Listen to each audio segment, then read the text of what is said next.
اگر اس مقام پر گھات لگائی جائے تو بآسانی آدم خور کو جہنم میں سل کیا جا سکتا ہے۔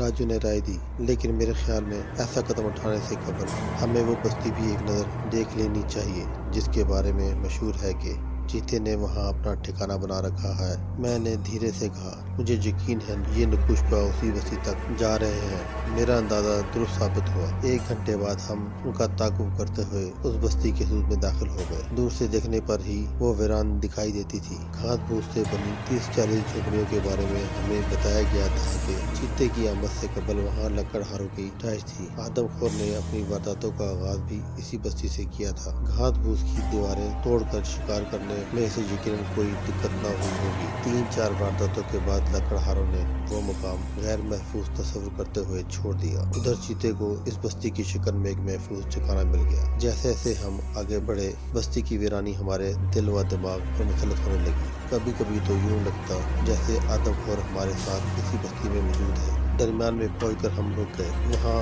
وہ 2 انسانی پنجرے اس حال میں پڑے تھے کہ ایک نظر ڈالتے ہی دل کانپ گیا۔ لباس کے چتروں سے ہم نے اندازہ لگایا کہ وہ دونوں آدم خور کا لقمہ بننے والے بد نصیب شکاری تھے۔ آدم خور یقیناً بستی اور جنگل کے درمیان آزادانہ گھومتا پھرتا ہے، میں نے محتاط نگاہیں چارسو پھراتے ہوئے کہا۔ اس کا مطلب ہے صاحب، ہمیں ان دونوں مقامات کی نگرانی کرنی ہوگی۔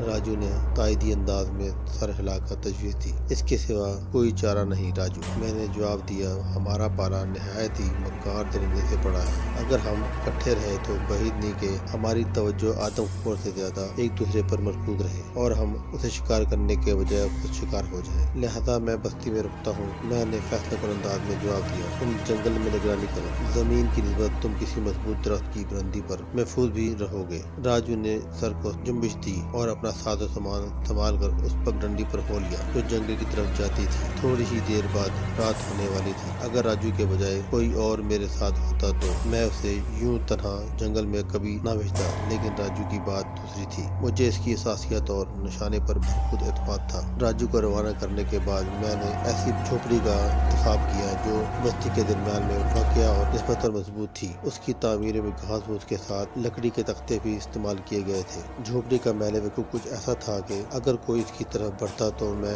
فوراً اسے نشانے پر لے سکتا تھا۔ پھر میں نے جس کمرے کو مسکن بنایا، اس کی دیواروں پر بنی دردوں سے میں باہر کا منظر بھی بخوبی دیکھ سکتا تھا۔ جھوپڑی کا دروازہ اندر سے بند کر کے میں کمرے میں نہیں بیٹھا، بلکہ وقفوں سے کھانس کر اور سیٹی بجا کر اپنی وہاں موجودگی کا احساس دلاتا رہا۔ جھوپڑی کے باہر چوہے اور گیدڑ گھوم پھر رہے تھے۔ 3 گھنٹے بعد چاند کی روشنی اس حد تک پھیل گئی کہ دردوں میں سے چاندنی چھن چھن کر اندر آنے لگی۔ مجھے یقین تھا کہ اگر چیتا کہیں آس پاس موجود ہوا تو میری بو پا کر جھوپڑے کا رخ ضرور کرے گا۔ مزید 3 گھنٹے یوں ہی گزر گئے، مگر چیتے کی آمد کے آثار پیدا نہ ہوئے۔ چیتا جب رات کو شکار کے لیے نکلے تو 1 میل کا فاصلہ تقریباً 1 گھنٹے میں طے کرتا ہے۔ وہ آہستہ اور نہایت استقلال کے ساتھ قدم آگے بڑھاتا ہے اور ذرا سی آہٹ پر چکنا ہو کر رک جاتا ہے۔ وہ جہاں جہاں سے گزرے دوسرے جانور محتاط انداز میں چیختے ہوئے اس کی آمد کی خبر دینے لگتے ہیں۔ میں نے دردوں میں سے باہر جھانکا۔ چاند کی روشنی اس حد تک پھیل چکی تھی کہ 40-50 فٹ دور پھیلی